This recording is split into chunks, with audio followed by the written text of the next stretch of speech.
should form readily in clean, cold, and dry air. Normal clouds, on the other hand, require higher moisture levels and a particulate or aerosol base from which to develop.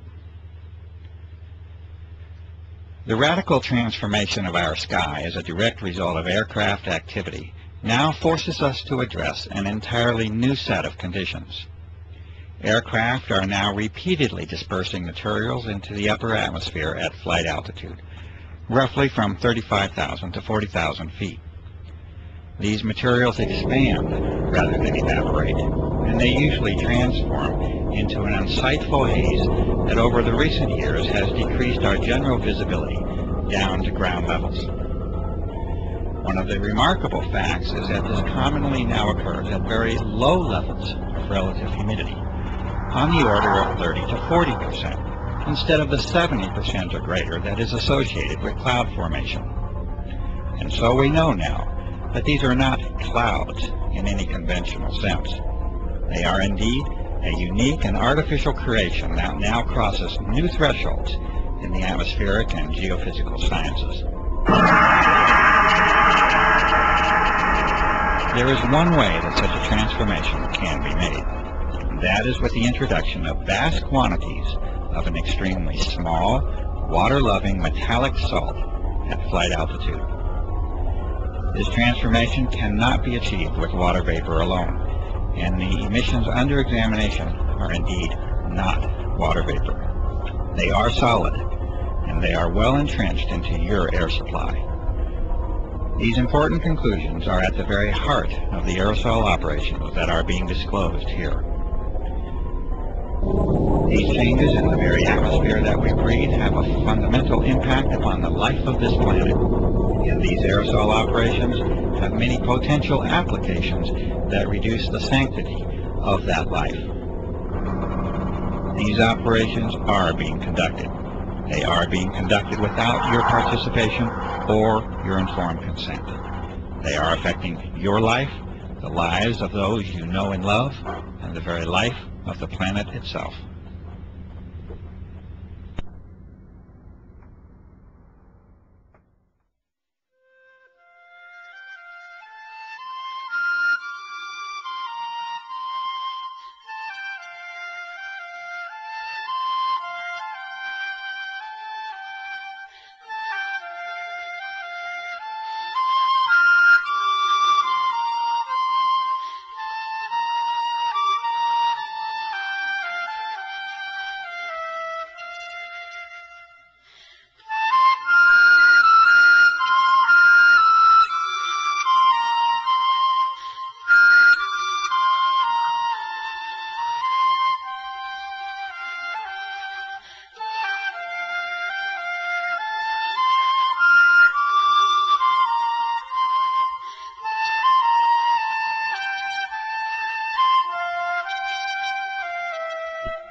Try to remember the color blue, for once it was yours to see.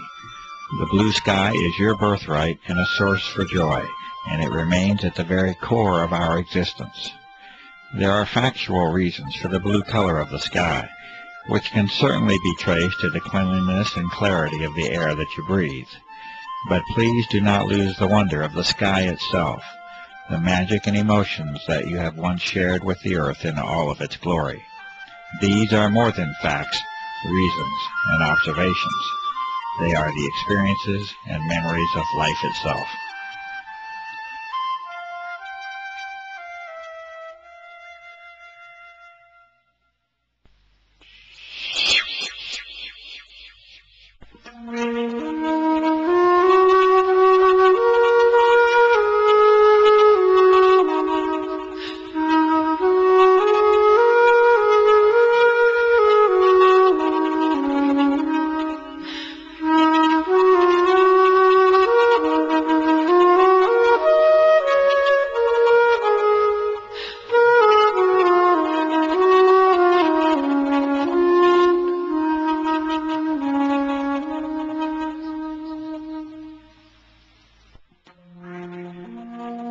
You can no longer see blue now, at least not in the same way that many of us know and remember.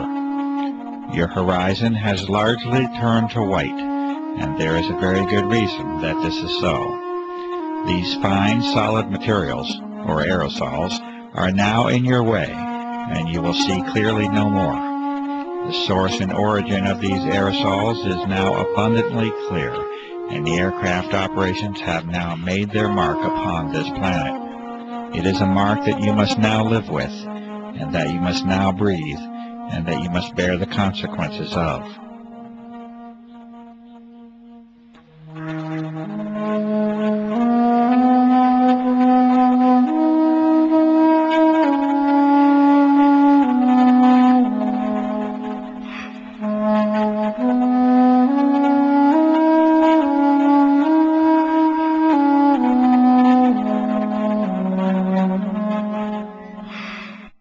That is, unless we all become aware of the level of damage that has already been done, and unless we act together to reclaim our planet and its atmosphere. These images were taken in what was once one of the cleanest locations on the earth, and that is the high desert of the Southwest. You may now see for yourself the daily reality of your existence, and it is a sad change that we have allowed to occur. Please, remember the color blue.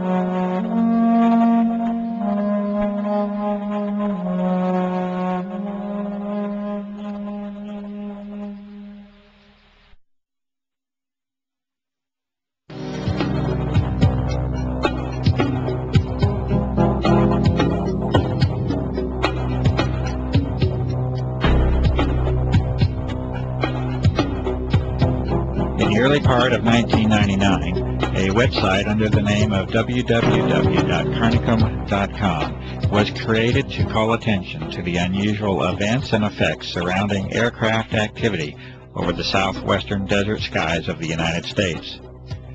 The developer of that site was a generally quiet and conservative former federal employee with no political or environmental notoriety.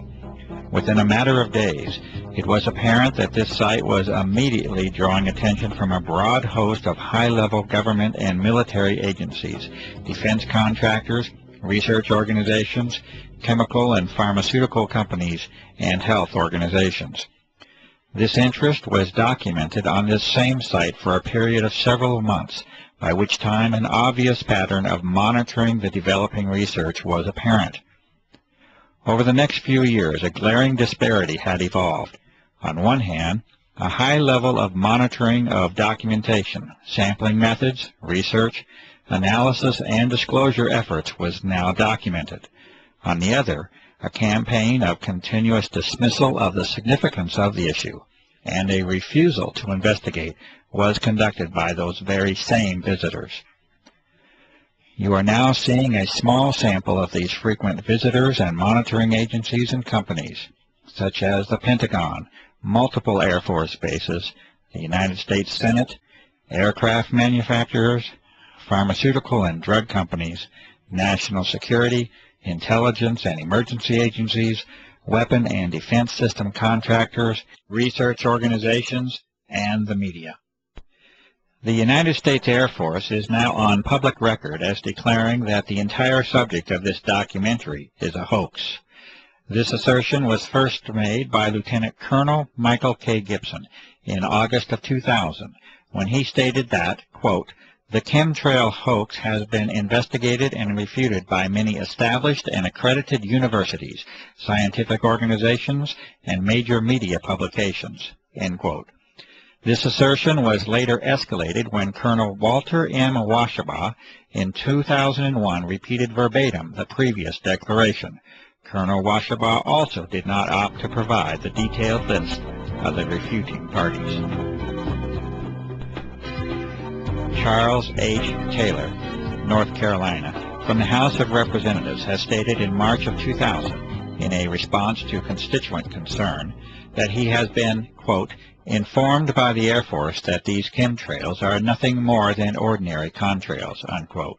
He also states that they pose no environmental hazard or risk to human health, and that we can be assured that he will continue to monitor this issue. Harold Heilsness, from the Office of Secretary of Defense,